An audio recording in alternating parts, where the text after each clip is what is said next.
Alors, une dernière question. Qu'est-ce qu'on doit entendre clairement par avoir une vie de prière? Justement, cette question nous permet d'étoffer la réponse parce que, entre-temps, tu avais demandé à quel moment prier. Et je pense que on n'est pas vraiment allé vers une réponse complète de ça. Effectivement, dans la Nouvelle Alliance, tu vois, on dit de prier sans cesse, ok? Et prier sans cesse et avoir une vie de prière, c'est deux choses qui vont ensemble.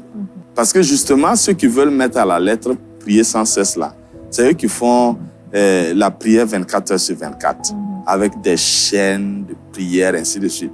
Mais en fait, ça ne marche pas. Oui, ça ne marche pas. Maintenant, celui qui veut lui-même faire prier sans cesse, en train de parler, lui-même va mourir avant son temps. Donc, finalement, c'est la vie de prière qui doit être adoptée. Et donc, maintenant, comprendre prier sans cesse là, c'est-à-dire que toute ta vie est une prière. Selon ce que nous avons donné comme définition, quand je prie en parole, je suis en prière. Quand je prie en acte, je suis en prière. Quand je prie en pensée, je suis en prière. Quelqu'un qui dit, bon, aujourd'hui, j'ai pas eu le temps de prier. Mais tu as eu le temps de penser, non? Est-ce que quelqu'un peut passer une journée sans penser? Non. Mais si tu avais fait tes pensées, tes prières, tu ne vas pas dire que tu n'as pas eu le temps de prier. OK? Bon, aujourd'hui, je n'ai pas eu vraiment le temps de prier. Et puis, il a passé tout son temps à bavarder, hein, à critiquer et tout ça. Ce sont des prières aussi. Quand tu es en train de critiquer quelqu'un, tu es en train de programmer des gens pour te critiquer. Donc, ce sont des prières. Hein? Tu es en train de diffamer des gens. En même temps, tu programmes des gens pour te diffamer. Ce sont des prières. Tu as fait du bien à quelqu'un. Tu programmes des gens pour te faire du bien. Ce sont des prières. Donc, prier sans cesse ne veut pas dire seulement aller s'agenouiller en train de...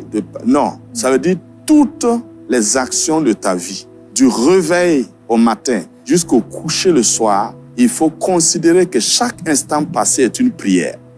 Et donc, c'est ta vie de prière ainsi.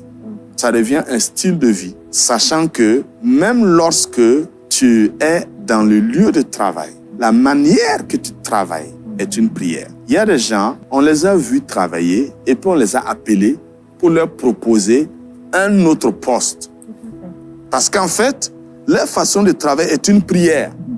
Pendant ce temps, il y a d'autres qui sont en train de courir derrière tous les prophètes de la ville pour avoir la promotion. Mais malgré les prières et les prophéties là, ils n'auront jamais de promotion. Parce que leur travail dans le lieu de service là est une contre-prière. Ça annule les prières qui ont été faites.